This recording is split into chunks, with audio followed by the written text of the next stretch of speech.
This is Will. This is Alex. Welcome back to another episode of They Mostly Come Out of Me.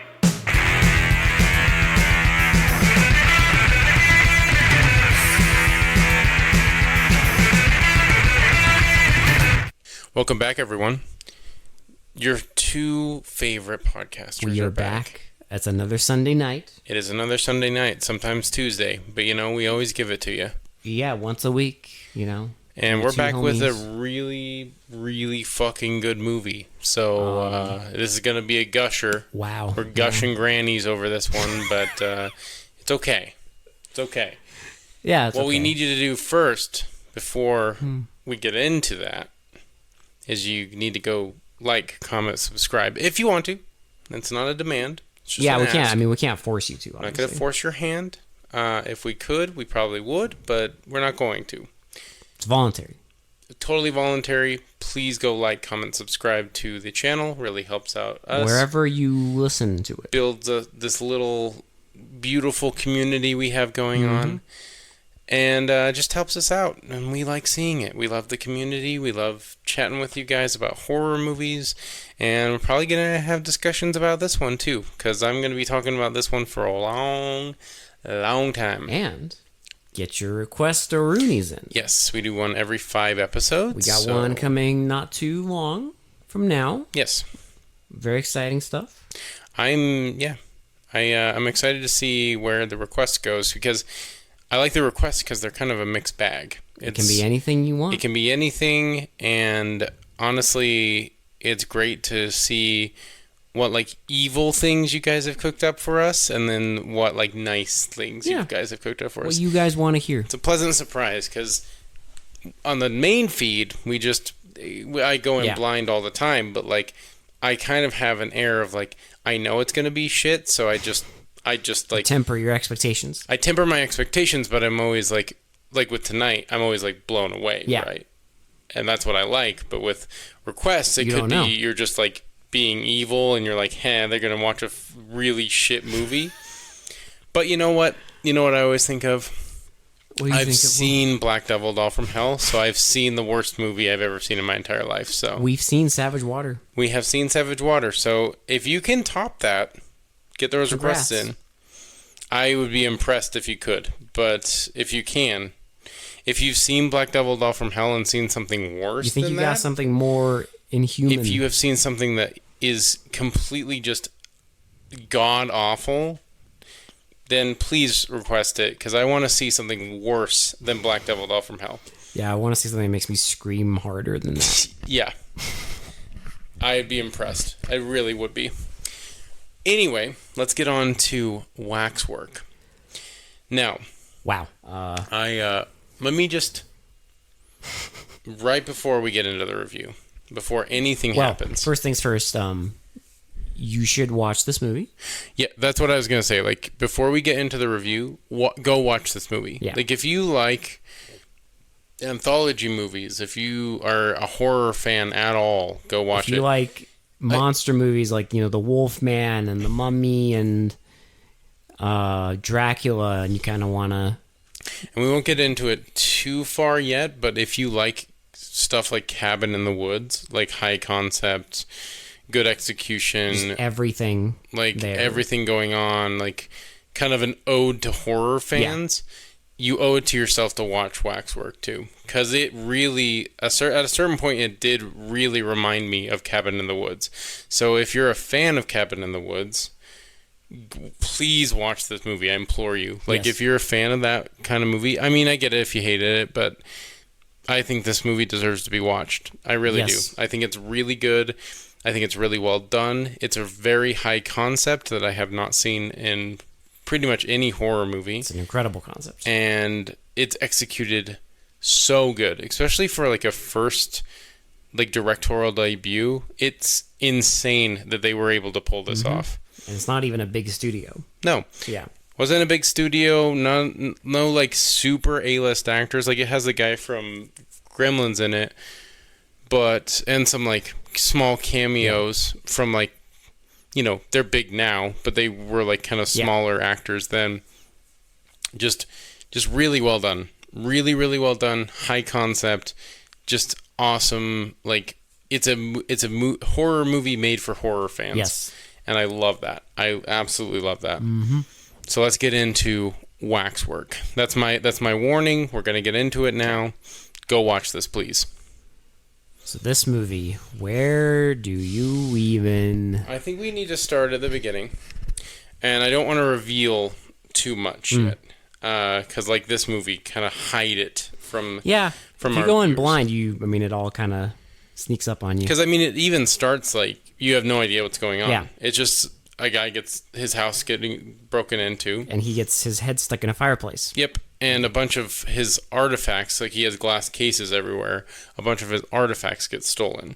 And right out the gate, you're just like, what the fuck is happening? Yeah. Like, because it literally jumps from that to the main same house. Yeah, the main guy's mom and him at breakfast. And it's like comically... And she won't let him have coffee. And it's like a comically long table. Yeah. And... there's a big, like, plant in the middle, so they have to keep... Well, their faces are, like, obscured from each other, and so they have to keep leaning out. And she keeps talking about, like, poor people and shitting on poor people. Well, because it's, like, just, like, what someone who hates rich people imagines they talk about all day. Like, the wage disparity and how poor people are so lower in... Yeah, us and them. Yeah. And she won't let him have coffee or liquor or anything. Right. And he's in college. So I do love the juxtaposition because immediately after this, he goes, drinks a cup of coffee, has a smoke. Because he goes to his butler, and his butler is like, here's your morning coffee, sir. And then he gives him his... Oh, he says, caffeine. Yeah. Here's your morning, and then here's your morning nicotine. Yep. Should I get the wheels? And he's like, no, I'm going to walk today. I want some fresh air. And so we get two girls. It's China and whatever her name. I can never remember names. I remember China because they say it a lot. They're walking. Yeah, they're just walking to. They're all down walking the to neighborhood, class. and there's like a random house that shows up, and it has the word Waxwork on it. Sarah is the other girl. Sarah, yeah, that's it. And so there's this random guy that just appears. No, he literally appears. He literally just appears out of thin air. He's staring into the sky. And you'll recognize this guy immediately. Yeah. Like, he was in The Omen. He's been in a bunch of stuff. He's been in a ton of shit. He was in Titanic. Yeah. But he's just like staring at the sky. And he's like, oh, I'm sorry. Did I startle you? Well, he kind of gives them this whole rigmarole and is like... There's a private party. There's a private party. Only bring 6 people. Yeah, we only need 6 6 people. We're too packed. We can't do any more. A nice spooky time at the Waxwork. And they're like, whatever. Now, me, if I got approached, I'm not even going to lie. I'm not going to lie here. If I got approached by a strange man wanting me to go to a Waxwork, I probably would do it. Probably. I probably would. I'm not going to lie. How suspicious could it be? I would be so intrigued. Because in my... especially in Utah, Waxwork doesn't even fucking exist. Like, it's like I don't even think most people in Utah know what a Waxwork is. The closest we get is like a haunted house thing. Dude, the closest you get is either a haunted house or going to like Vegas and seeing one of the wax museums there. Madame Tussauds or whatever. Yeah, Madame Tussauds or the fucking wax museum somewhere else. But that's the closest we get. But it's not a waxwork. It's not like just like a traveling thing. It's not a spooky waxwork. Yeah. And so he invites him there. They all go to class, and it's a guy lecturing on World War II. He's very passionate about dictators. I do love how he's passionate about dictators. At a certain point, he's lecturing, and he's doing the same pose as a giant picture of Hitler. Well, they film him like... And I think they're trying to show that, like... They're being... He's, like, way too into, like, Nazi propaganda. They are being... This movie is extraordinarily goofy. Because they start filming him from these lower angles as he's like banging on the table and like he's like becoming a dictator, doing the hand waving. He's becoming like a fascist while we watch the movie. I love this. And he tells our main character to write a 40-page essay about dictators, I also do just which has a hilarious payoff. the throwaway payoff that you kind of There's forget. multiple like little things that pay off, like the whole French thing. Yeah. And the two friends that disappear and then show up at the end. There's like little things, but yeah, he like tells him to do that, tells him to write a paper, and the guy's like, well, I'll just get the cleaning lady to do it again. Yeah, and so this guy's like a rich, entitled Yeah. asshole. He doesn't really care about shit. He cares about getting laid. And China and him had like slept together, and she blew him off. Yes. And starts like sleeping with other guys. And there's a scene where they're all watching a... Well, they're on the bleachers, and like the football player is talking about how they slept together. Yeah. And one of the guys is like, they like start giving the main guy shit, and they're like, don't give him shit, he's in pain. And he says it a couple times, and like, I don't know, I like the way it's shot too, because it's just like one shot where they film everyone into frame, and then later on, when people go missing, it's the same shot, but it's like half the crowd is there now. Well, I love it too, because it's the kind of movie where it's like, it's almost filmed like a John Hughes movie, in a way, like at the beginning, where it's like this like kind of high school drama shit, and it's kind of like a cozy like way to start the movie, where you're just like getting used to the characters, and you're getting like really comfortable, and it's very it's kind of off-putting from what happens the rest of the movie, because you have no idea where it's going. Mm-hmm. And you think you maybe know where it's going, like, oh, a creepy waxwork. They're probably gonna like kill people and make them into wax statues, like House of Wax. And it's like, no, not at all. Not quite. I mean, a little bit maybe, but not exactly in the way you're thinking. Yeah. And I just love how off guard it puts you, because it just lulls you into this like, okay, This is like a nice little... This is a nice little relaxing, like maybe supernatural wax horror movie. Nothing's gonna happen. Nothing crazy is gonna happen. Nothing too crazy. It's gonna be kind of goofy and fun. That's where you'd be fucking wrong. But, Wrong. So anyway, she brings up that they ran into this guy. They all want to. They need 6 people. There's exactly 6 people on the bleachers. Surprise, surprise. And they go. And they're like, okay, well, we're all going to this waxwork, but it starts at midnight, and there can only be 6 people. And so they're like, okay, let's go. They end up going. As they're going there, 2 of them kind of chicken out, because one of the women gets a bad vibe.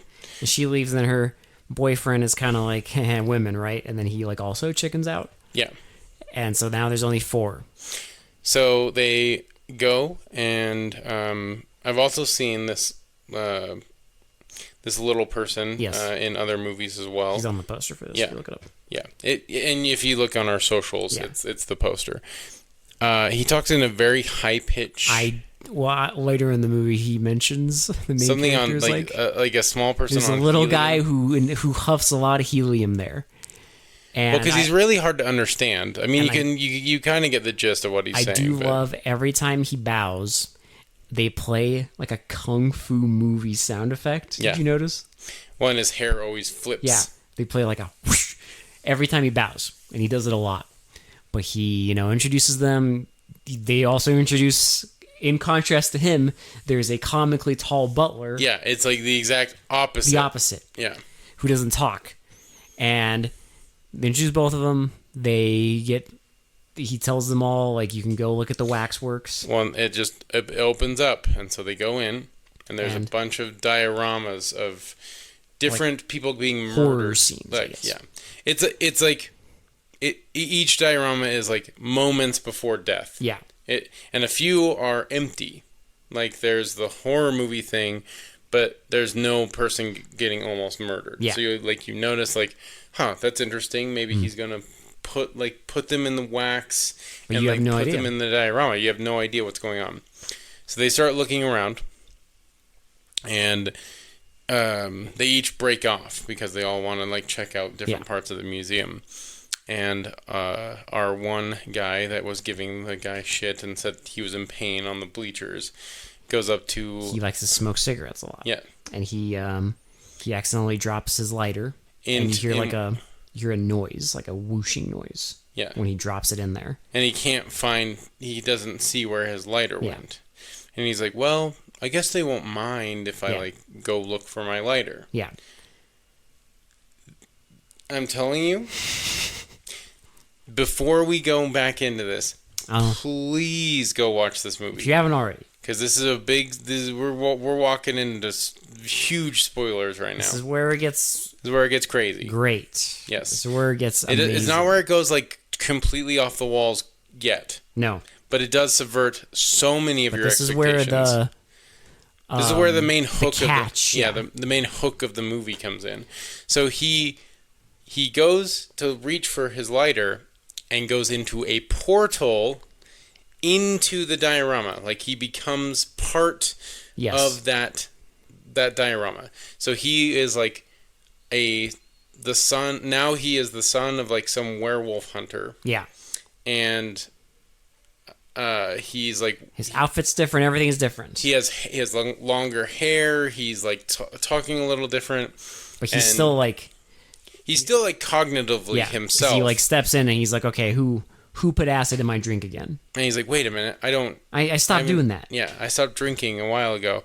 So he goes to a cabin. And he's like, it's hypnosis. I got it. And can I just tell you how much I love this goddamn scene? It has one of my favorite actors and one of, like, my favorite, like, horror icons. I told you. I did tell you. I just love this scene. I love this movie, but I love this scene especially because he walks in and none other than Jonathan Rhys-Davies greets him. Yes, and is like, what are you doing here? Flop sweating. Yeah. And slowly turning into a werewolf. And telling him, like, what are you doing here? Like, you're supposed to be... It's the full moon. You're not supposed to be here. Like, you need to leave, like, right now. Like, if your dad knew all this stuff, and the guy's like, listen, man, it's a little cold in here. He's like, I don't know what's going on. I'm gonna go and get some wood, okay? We'll be fine. And he, like, steps out the door, and our guy starts turning into a werewolf. Yes. And then the guy's like, okay, this is just some hypnosis thing. Maybe I'll go in there, I'll be nice to him. Right, maybe I just have to be nice to him, and maybe I can get out of here if I'm nice to him. Brings a bunch of wood and walks in, and you get these really cool, like, POV shots, like the werewolf coming at him, and he's like running around the room, and the shots are just chasing him everywhere, and it's this crazy looking werewolf. You do see, like, a brief image of, like, the frontal view of, like, its face, but it's, like, so quick you don't see it. Yeah. And it starts biting his arm, and all of a sudden, two guys burst in. Yeah. And you see the werewolf in full view now, and he turns around, and the guy, like, drops all the silver bullets that he's trying to shoot the werewolf with. And he tells his assistant to distract him, and the assistant, like, breaks bottles and stuff, and, like, smashes a chair over him, and the werewolf just grabs him. And there's a lot of head shit in this movie. Well, the werewolf smashes his head together and then tears him in half. He tears his entire body in half. Now, I also want to bring up the fact that this movie gets even more violent. Oh, this movie is... There's so much blood in this movie. And the fact that they had an X-rated version that had more blood cut, is astonishing. I would love to see that cut. I would love to see, like, a Dead Alive style, like, cut. How much they had to cut out for this? Yeah. Because, like, the MPAA was going to rate them X if they didn't cut the blood. Another victim. And that's insane. I would love to see the chopping room floor, literally. So yeah, the werewolf tears him in half, and the guy finally, like, loads the gun and shoots the werewolf, and the then werewolf, like, stumbles over to where you saw him in the diorama, and he, like, looks over, and the guy that got bit by the werewolf, one of our main guys, he starts turning into a werewolf. Yep. And you start to see his head's all bubbling, and, like, his eyes turn yellow. Coming out. And the old guy is like, God help me. May God have mercy on my soul. For doing this. And he shoots the main guy. And then it cuts, and then it does this cool thing where it just, like, pans away from him, and everything stops. it pans away from him, and he becomes part of the diorama. It's such a cool way to like transition back to our other main characters, because it just he just dies, and then it zooms out, and they're back in the it's all in one shot. The Waxwork, and it's just everything's stopped now. It's back in the Waxwork. It's so fucking cool. I cannot tell you how much, because I had never seen this movie. You had. Yes. How much it blew my mind when he like portaled into another dimension. I was just like, okay, I'm gonna lug this fucking movie. This fucking movie rips. Like, this is fucking awesome. Well, it's just like, it's such a perfect like through line to do like a anthology movie. Yeah. Because where it's you like, keep the characters and you keep kind of the same. Well, because the same plot. Because I mean, like, good anthology movies will have a main plot wraparound, stitching it all together, right? And I love a good concept, wraparound. Like Trick or Treat is one of my favorite Halloween movies of all time, and it has a great wraparound. I love how they all connect together, and it just takes part in the one town, right? But this is just one waxwork, right? One creepy supernatural waxwork, and we'll get to like obviously why this is all going on. And if you've seen the movie, you know, but it's just so fucking cool. It's such a cool concept of going into different dioramas, and that's where your vignettes start. And that's where and you get to be playful too. Exactly. Well, and you get to bring up a bunch of like, again, it's a horror movie made for horror fans because you get to just play around with different like creatures and different genres and stuff like that, and interact them with like modern characters and whatnot. Exactly. And I mean, the characters do become part of that time period, whatever time period you're being thrown into, but they still have their modern sensibilities. But they they change their costumes and whatnot. So they get to have fun with that. Well, because like the next scene is the woman, the kind of more promiscuous woman, is going around, and she sees a very attractive man on the steps with just gazing longingly into her eyes. Yeah, he's like super green, like eyes staring at her. And again, she's on steps, and there's no one in the diorama. And so she... Well, don't forget there's like the little dividing line. Right, well, because she's looking at him, and there's like the rope, right? And it drops. And it drops. And so she gets curious, and she wants to take a closer look. And she goes in. She teleports, and now she's dressed in this big white dress, and it's in a castle. Yep, and so she's going down the steps, and she's going to have dinner with this very weird... I mean, you already know. You know who he is. It's just it's fucking vampires, and he's Dracula. It's Dracula. Yeah, because like it's obvious because they all sit down and they get served this like bowl of steak. Meat. Yeah, it's raw like meat. Just a bowl of raw meat, and she calls it steak tartare, and he's like, Oh yes. Yes.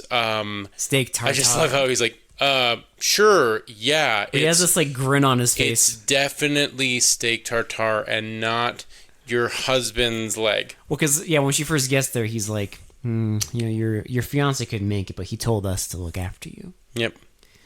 But yeah, he's like, when he says steak tartare, he has like this shit-eating grin on his face. I do love that, where he's just like, steak tartare. Sure. Yes. Yeah, it's definitely steak tartare. And then the guy like comes over, and she's like, oh no sauce. And he's like, sauce makes the dish. Yes. And she's like, okay, fine, I'll try it. And it's just it's blood. And he's like, it's a little salty. He's like very... God damn it! I love seeing a Dracula with Riz. Like, let's just be honest. It's so cheesy and campy, but I love it. No, it's great because he's supposed to be. I mean, he's supposed to be campy, right? Because it's like the classic Dracula. He's supposed to be the suave, like vampire. And I love seeing a Dracula who's a total Riz lord, and so I do love the shot. And this isn't like funny, but I do love the shot where she starts eating, and immediately they all like start like just. Oh, and they play like the fucking meat. They play this like these loud, like chomping, because there's no sounds. music in the scene. Yeah. So it's just these loud slurping effects. Well, yeah, and like they're slurping. There's blood all over their fucking They're mouths eating like and shit. guts and shit. They're eating like fucking animals. Yeah. And dinner's done. So And it's time for bed. it's time for bed. She gets led up to her room.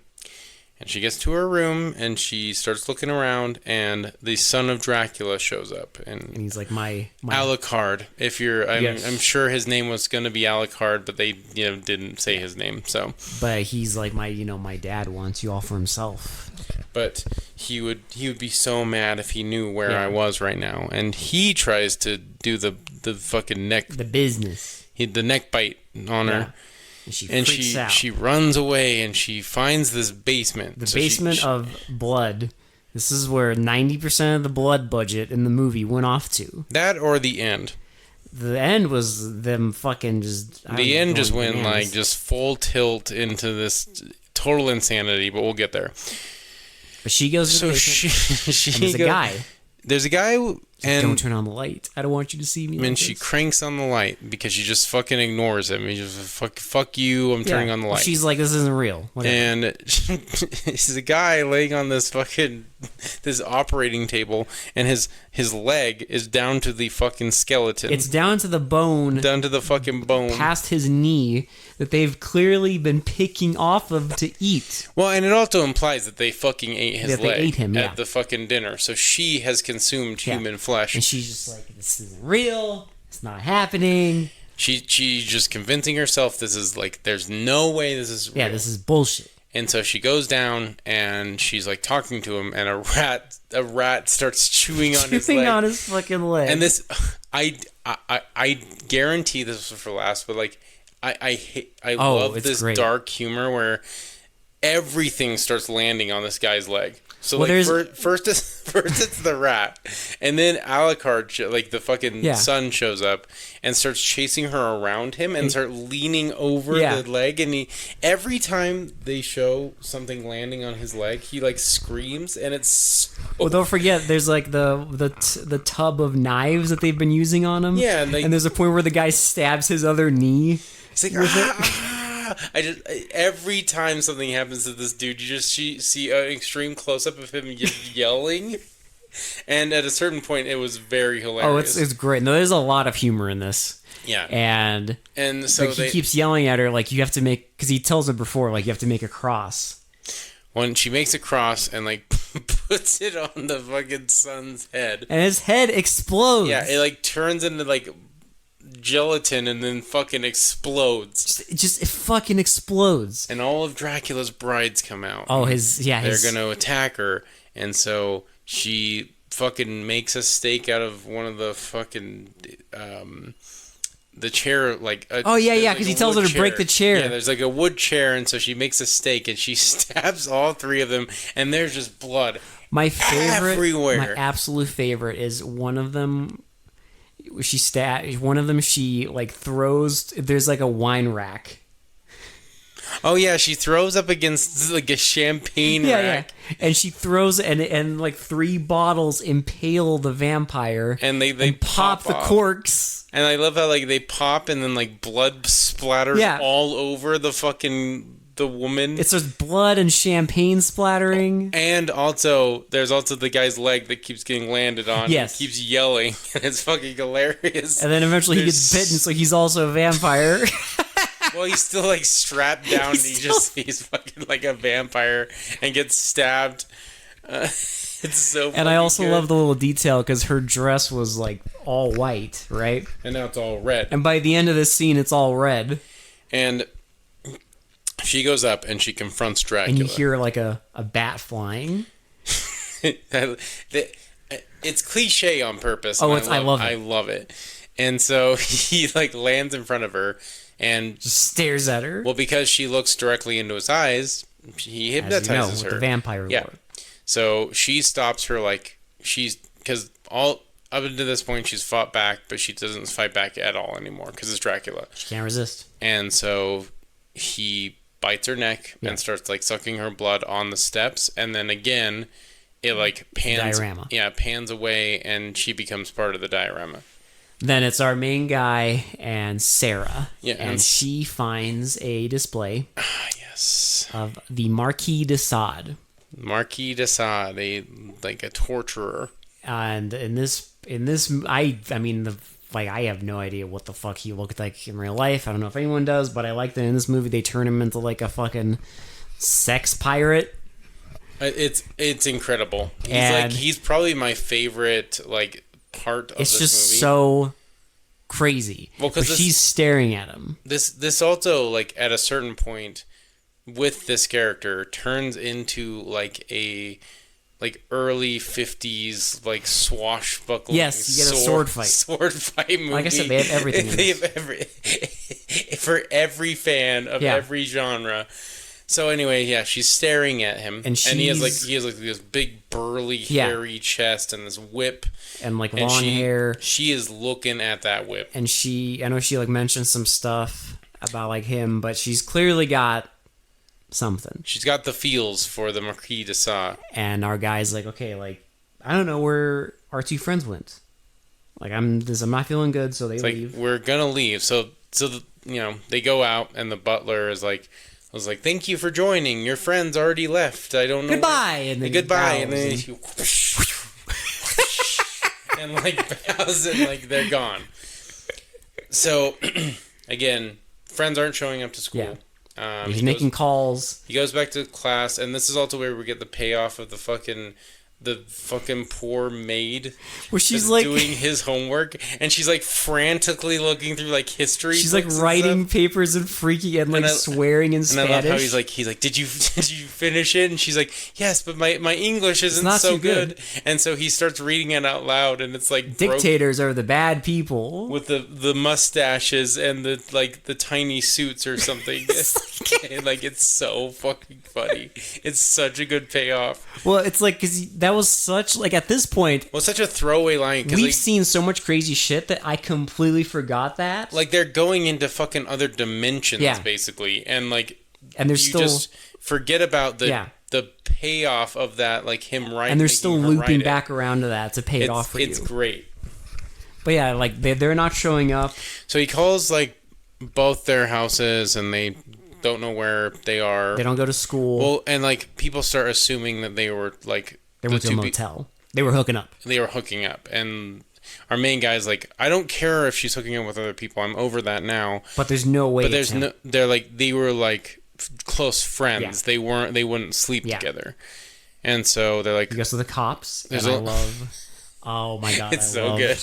This hard-boiled cop, and I love this shot of just this guy a waxwork, huh? A billion fucking coffee cups all over his fucking There's a desk. bunch of fucking empty, dirty coffee cups just skewed. This man has been pulling multiple all-nighters with fucking just copious amounts of coffee, and he's smoking, and he's kind of disheveled. Yeah, and has a scruffy beard and shit. He's this hard-boiled detective. I love this little attention to detail. Yeah. And so he's so waxwork, huh? Oh, I do also love, it's such a random bit, but the boyfriend, the football player of China, shows up at the waxwork. Well, because he calls from a phone booth with a guy who's playing the fucking harmonica, and he bangs on the fucking the phone booth when the mom is I don't know where she is. And so he goes to the waxwork, and I don't even know what diorama he gets pushed into. It's the Phantom of the Opera. Oh, that's right, because he's intrigued by the mask, and the caretaker of the waxwork. Would you like a closer look? Was I love how that's his main line, right? Would you like a closer look? And so he's oh, I love Phantom of the Opera. Is that the original mask? No, he's they made a movie on this, and the guy's they made a movie? What are you talking about? This is history. Yeah. And then he pushes him into the fucking and you see he's now a dead a British cop. Yeah. And then he's walking away. The guy's they'll make a movie of anything these days. And so they have another victim for their thing. Well, this is also where we get the second school scene where they go, because he like pretends to be sick. Yeah. Our main guy. And he like walks into the classroom because he's going to grab Sarah because he needs to figure out where the hell like they So this are. is after he goes there with the cop. Oh, that's right, yeah. Because he goes there with the cop, and this is when he gives him the line, like, okay, like when this door opens, there's going to be a little guy who sniffs a lot of helium. And the door opens, and it pans up to the main caretaker. It's the normal guy. And he's like, of course you can look around. Like, but this was... Why wouldn't you be able to? Our waxwork was closed. Yeah, like it hasn't even opened yet. They would probably hear after hours, or well, not after hours. They probably broke in because it's not open yet. They look around, and he looks around. Like, whatever. Cop's also very intrigued by a mummy display. Yes, he loves Egyptian history. Egyptian history, and is very intrigued because it looks so authentic. And the guy's like, "Would you like a closer look?" And he kind of like, and he like tries to like force him into it, but the guy's like, "No, I have to leave." Yeah. And he's between this, when our guy goes back to school pretending to be sick, it cuts back to the cop at his desk. I love how he has more coffee cups. He's got more coffee cups. And he's like thinking about it, right? And he's like, oh my God. And he links all these missing person photos to like... things he saw in the dioramas. They look too similar to the things he saw in the dioramas. So it's like... Because people that have been sacrificed. It'll like flash a face and then it'll show the diorama, and it's the same person because we know at this point that they're collecting victims in the waxwork. They're completing all the sacrifices. He doesn't know how, but they're completing. Yeah, we won't get to the ritual part yet. So he goes there with another cop. While our guy, he pretends to be sick. He gets Sarah out of class. And this is also where we see the teacher standing exactly like Hitler. Yes. And still going on about dictators. And so he pretends to be sick. He grabs Sarah, and they're going to go back to the wax. He's like, I saw something I recognize. Yeah. And so he's like, we need to do some research, and like, I need to show you something. He goes to his attic, and because his grandpa was like a weird guy. He was the beginning of the movie. He was very eclectic. Yeah. And he collected all sorts of artifacts. This is where we realized that like, his grandpa was the guy that was murdered at the beginning of the movie. And had all of his artifacts stolen. And so all his artifacts were stolen, and she finds a Marquis de Sade, like, journal. The way they film this is incredible. It's like she's finding, like, They film it like it's the fucking Lost Ark, okay? Yeah, like the fucking Ark of the Covenant. They, like she fucking opens book, it, like she like opens his book. Bright light and fucking like. And she starts sweating and like groping herself. It's just, it's so incredible. It's so fucking good, and like he's like, "Hey, we gotta go," and she closes it, and she's like hypnotized. But he shows her this newspaper of when his grandpa was murdered, and that there was he had a butler who's now missing. Yeah. And the butler who's missing is the guy at the waxwork. Yes. And but that was like 50 years ago, so they're all like, how does he still look the same? Yeah, how does he look the same? We got to go back there, right? Yeah. So while this is happening, the detective goes back in. He breaks into the waxwork, and he's like going around, and he goes up to the Egypt thing, and is it the butler that pushes him in, or does he just go in? I think he just goes in. Because he just goes in, and then suddenly we get our vignette because it's an old man trying to open a sarcophagus, and he's like, "I need your help, please!" And like he's like wondering where he is. He's in totally different clothes, like totally different hairstyle. Everything's different. And his wife in the diorama is like, "You need to go help him. Like you need to go open the sarcophagus." And so he's like, okay, fine. Like he starts helping him open the sarcophagus, and it's a mummy holding a script. And he takes the script, and the script basically says, "You're fucked." Yeah, like I love that. Yeah, like you have opened the tomb. You have the curse of this, the curse of Ramses, and you will die. And you will. Like, and then he stops mid sentence, and then a fucking like a mummy starts like lurching towards them. It's like a fucking golem. Yeah. And it's like this mummy that's spewing like this like goop out of its mouth, and there's like a servant there who starts praying, and then mummy just crushes his head. a lot of head crushing in this movie, and I love it. But I love how he takes the old man like stabs a spear through him, and the mummy just like grabs him and like stabs him onto the spear spear that's still sticking out of its own body. And then, so the other guy goes and grabs a gun. And he tries to shoot the mummy, but of course it does nothing. And he picks up the woman and throws her into the sarcophagus, and the mummy like wraps himself around the fucking woman. And then the golem throws the other guy into the sarcophagus on top of her, on top of the mummy, and then grabs the fucking lid and just fucking seals them both into the fucking sarcophagus.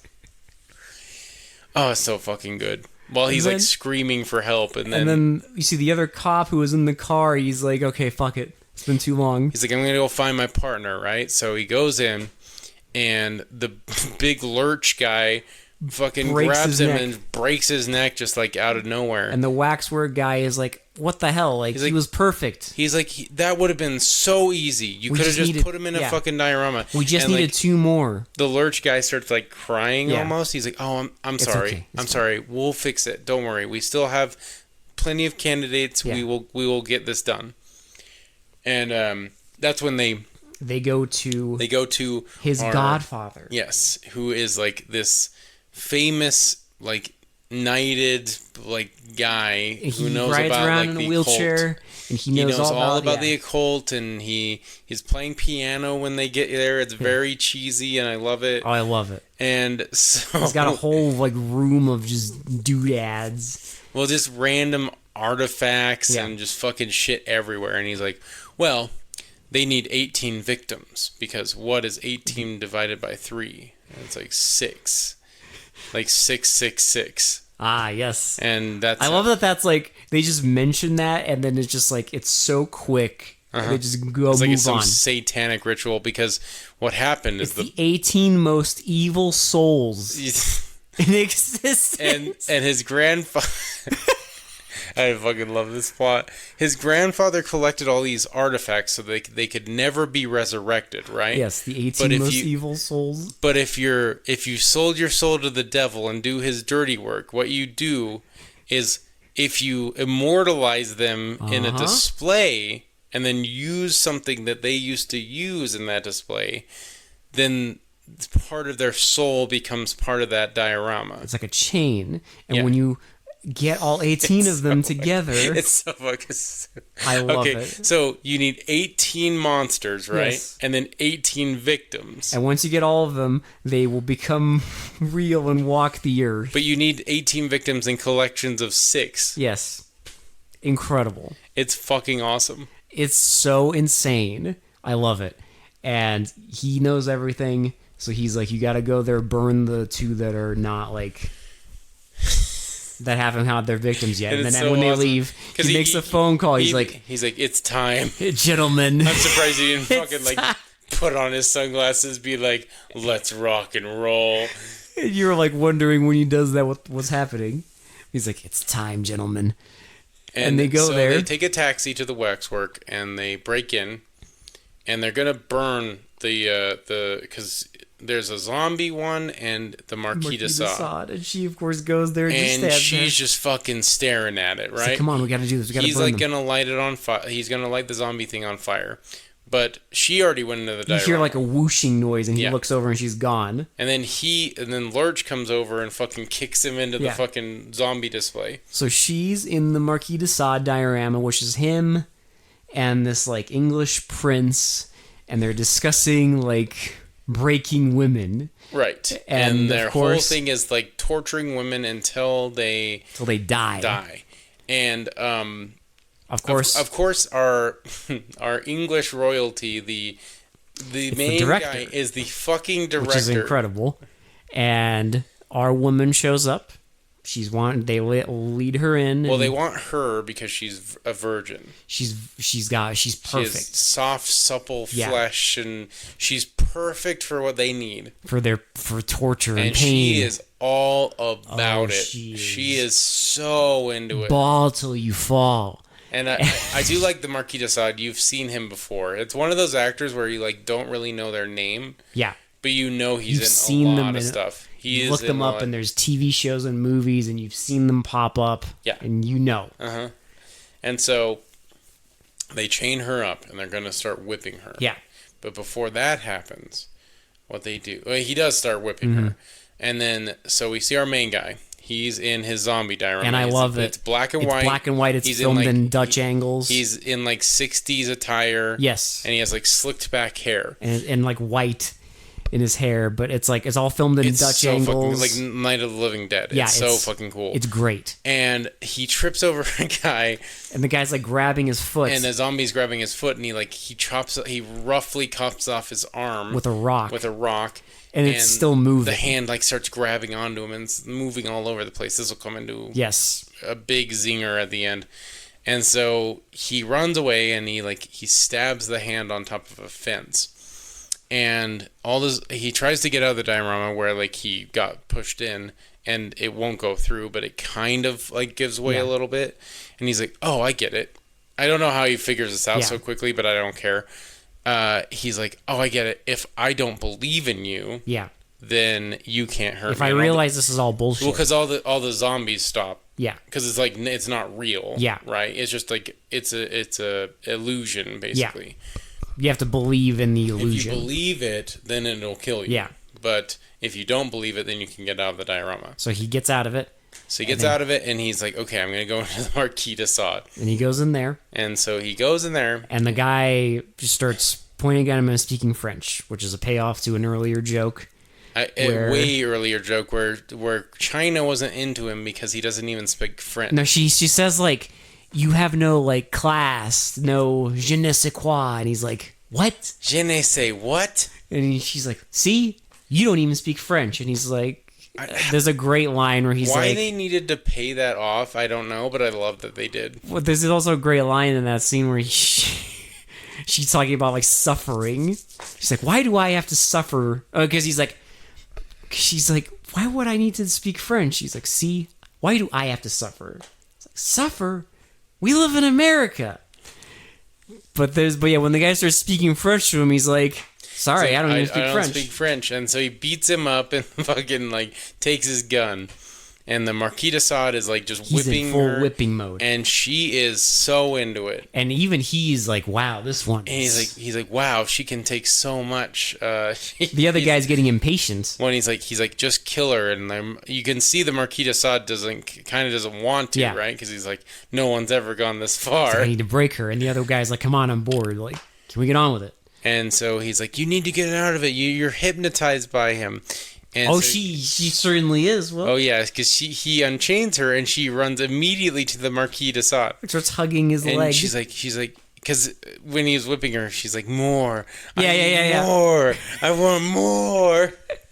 And so she goes over to like his leg and starts caressing him. And is like, I don't want to leave. You can't make me leave. Yeah. I'm not going to leave. I belong here. Mm-hmm. I belong with Marquis. And he's like, snap out of it. And so he gives him the gun.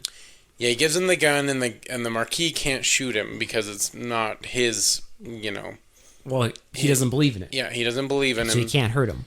So he tries to shoot him, nothing happens. Well, he tries to hit him with his sword, nothing happens. So and then she kind of snaps out of it a little, enough for him to grab her. Yeah. And the Marquis is like, this is not the last you've seen of me. I will be back. Yeah.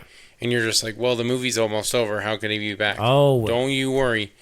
Don't worry. Fucking worry. Because I was like, come on, this cannot be the end of it. You probably thinking, is this how they make a sequel? Well, don't worry. Right. They get out of that, and immediately everyone's there. All the bad guys are there, and they grab them.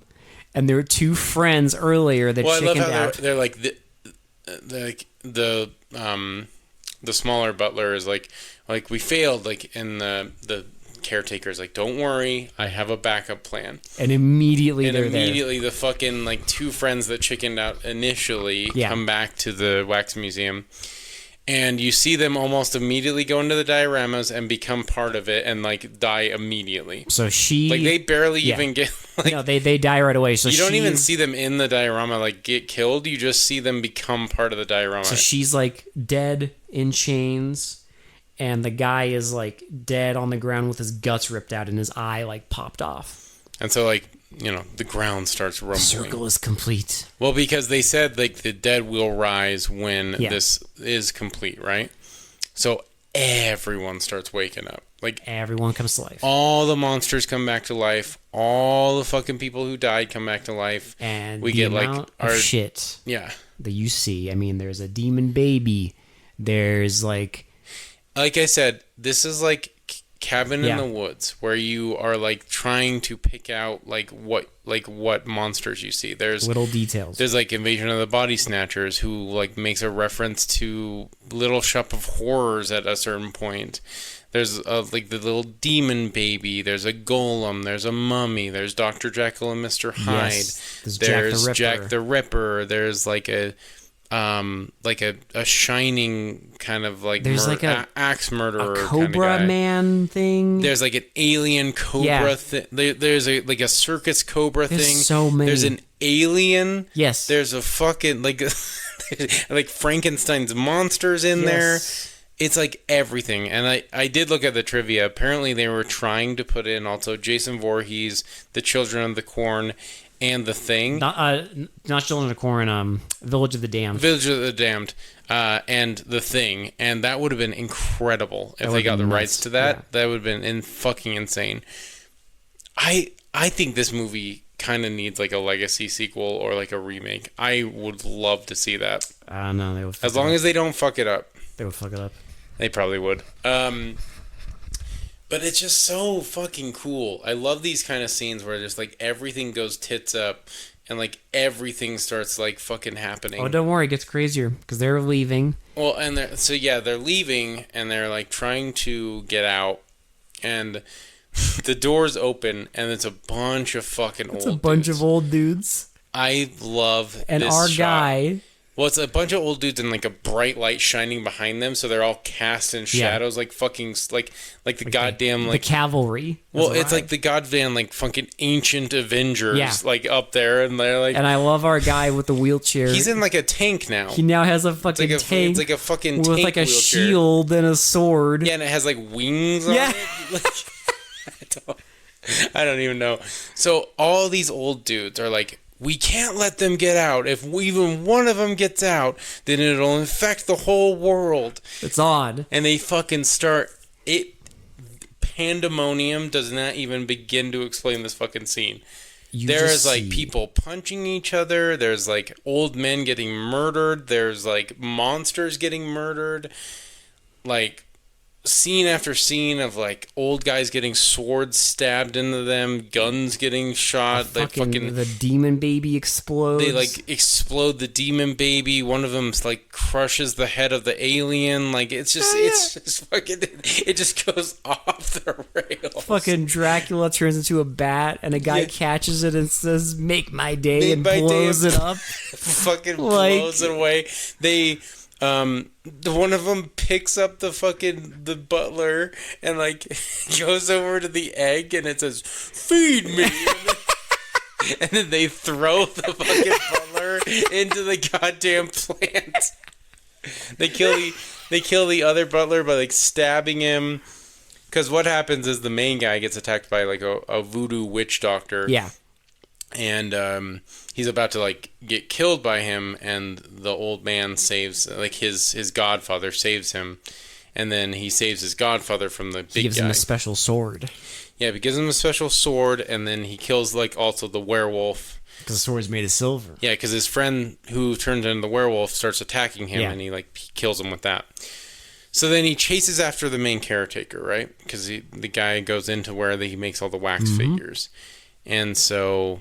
We also forgot to mention the detective also like took apart the part of the girl's cheek. Oh yeah. To see if she make sure it was wax. actual skin. Yeah. I mean that goes nowhere, but like we do see him do that. You see the makeup. Yeah. And so he goes down and the Marquis de Sade shows up. They have a sword fight. They have a sword fight down the stairs. Yes, it's like an old Zorro movie. It's like a fucking Zorro movie or the Count of Monte, like the old Yeah. Count of Monte Cristo kind of shit. Classic. And he fucking kicks him. They're like fighting over the fucking wax thing. Yeah. And the Marquis gets the upper hand. He's about to kill the main guy because the caretaker does the fucking gladiator thing. Yeah. Where he's like his thumbs up and he wavers and then thumbs down. Kill him. He's like, kill the wimp or something like that. Yeah. And then the Marquis de Sade gets a fucking axe thrown into his back. Because the woman shows up. Sarah shows up. She kills him. And then they Our fucking caretaker pulls out a goddamn it's like a fucking like futuristic ray gun. It's like this space. It's like a satanic space gun. Yeah. And he's like gonna fire, and like the uncle pulls out like his space gun. The Godfather pulls out a fucking space gun, and like he shoots the caretaker, and the caretaker, while dying, because this movie is insane, just fires like bullets everywhere. Fires a billion bullets while he's dying, and then he psychotic. He falls into the fucking wax. And they think it's all over, and like of course they have to get one bazinga. Oh yes. And the caretaker like appears out of the fucking wax and is like, "Would you like to take a closer look?" And then falls back into the wax. And then there's fire everywhere. So the Godfather is like behind the fire. He's like, "You gotta go, save yourselves." And then the werewolf pops up behind him and rips his head off. I fucking love this movie. And then they fucking run away. Well, because like the whole thing starts on fire because all the old dudes were pouring kerosene. Because there's fucking kerosene everywhere, and also you see monsters, old men, women on fire. Oh yeah, just like it is like total chaos. Yeah. I can't even describe all the scenes we saw because it was just there's like, so much there's shit. so much happening on the fucking screen. There's so it's many hard little... to like. I think it would take multiple watches to Yeah. see every single little shot of that. And there's like thing. little one-liners in there too. Like I know all the old dudes are like popping off one-liners. It's and insane. The fucking monsters are even like getting the upper hand at a certain point, and it just goes insane. And so they get out and they see our little miniature house. The miniature house It, on like, fire, catches exploding. on fire and it's exploding, and it's all over, right? Mm-hmm. And they're like, it's finally done. And they Everything's walk away. good. They walk away, and it slowly starts zooming on the rubble of the house. And it starts moving. And you see a little movement, and then you see the zombie hand with the watch. And it crawls away like a spider. Crawls away like a spider, and then what? They play the end credits. They play "It's My Party." It's My Party. I Can Cry If I Want to. By Leslie Gore. It's fucking awesome. That's how you end a movie. That is fucking incredible. This is... I love this movie. There's so much little like detail thrown in, and it's like such a love letter to like classic horror movies and even like modern horror movies. It's just you can tell there's so much passion. Like, someone really loved horror. Well, and like it kind of screams like someone thought of a really cool idea and was just like, I bet we could do that. How do we put all of this into one movie? Yeah, it's like, I bet we could do that. Yeah. Like, let's do like House of Wax, but like interdimensional House of Wax. It's fucking crazy, and it's such a cool concept. I love the wraparound of that. Mm-hmm. Oh my god, it's so cool, and it's well shot. The end scene, like for how much is going on, like there's not like an unclean shot where you can't see what's going on. Oh yeah, no, it's very... Like it's all in full view. Everything's very stylish. None of it looks like very like super hokey or anything. It doesn't look like pieced together. It was all purposeful. Like everyone's doing a great job. Like just total chaos in this fucking like studio that they've turned into Waxworks. No, it's it's very stylish. It like the editing's great. The music is like fits the tone perfectly because there's like dark scenes where like playing this brooding music and then it'll cut to him like doing some rich bullshit and it's like this whimsical like John Hughes like fucking like after school special movie. It's great. I love all the juxtapositions. I love all the fucking turnarounds and like halts and like jokes in here. Yeah, it's got a great sense of humor. It's such a fucking good movie. So much fun. It is a really fun movie. It's just a great watch. I honestly will probably add this to my like Halloween rotation because it's such a fun like Halloween movie. It's such a fun like just cozy like horror movie. Cozy's right. And I mean, there's lots of blood in the vampire scene, but but it's such, I don't know, it has that tone where, because this movie's really funny. It is really funny. It has a very sharp humor to it, and I really like that. And I love the subtle little payoffs, like the throwaway lines that you think are throwaway lines, but then they pay them off with a big punchline. And they don't have to. Yeah, they don't have to. They didn't have to do that. It could have just been a throwaway line. But it adds to it. But it does add to like the whole thing of like how he's like an asshole, like rich guy that just makes everyone else do his work. But at the same time, he's like not as much of an asshole as like his mom. Right, exactly. Who just doesn't even want him to associate with the rabble. Which makes it even, it makes it even better because it makes him more likable, right? And I don't know, like I liked all the characters. I liked all the monsters they put in here. The effects. Like the marquee was really cool and well done. I don't know. There's just like a lot of cool shit in this movie. There's so much cool shit. It's like a love letter. Really good effects. Great. I love the look of the wolf in this. The wolf looks great. The vampire effects are awesome. The gore is fucking great. We even get a young old man at a certain point. There's a young old man during the end. He's wearing an old fucking wig and a hat, and they don't show his face because he's a fucking young man. He's a young old man. He's a young old man. We even get that. It's fucking great. He had to have some moves on him. They had to fucking hide him because he's a stunt actor that wasn't that old. They had to have him do his brawling in the final melee. And the final melee it literally screams like Cabin in the Woods, where she's like incredible. Where she hits the button and all, like shit goes off the rails. That is like exactly the feeling you get in this movie as well. It's so fucking good. Yeah, this is incredible. I don't even think we need to do Shitty to Pretty because it's a 10. Like Shitty to Pretty would be like, it's very entertaining. It's fucking high concept, good payoff, just really works, well paced, not super long. It doesn't overstay its welcome. It's fucking awesome, and the payoff is well worth it. Like the ending just goes total chaos mode. Like in other movies we've watched on this, they would get to that point and be like, oh well, they stopped it, right? Yeah. But in this one, it's like, no, they didn't. Because you still want to see... Well, of course you want to see that. You want to see the monsters. The whole movie has been building up to this, like, chaos where, like, they all come to life, right? Yeah. And in certain movies, you wouldn't get that payoff. They'd be like, get close, and then you'd be like... But then, you wouldn't get to see the You wouldn't get to see the whole payoff of them all going crazy and fucking old dudes punching monsters and aliens shooting doodads. And a guy in a fucking armored wheelchair. A fucking demonic baby getting exploded in a fucking cell. By a shotgun. Just, like... You don't get... Like, certain movies, you would not get that shit. And I love that they went there. That makes the whole movie for me. That they were able to like fucking just... They're like, fuck it, let's do it. Oh, they went there and everything.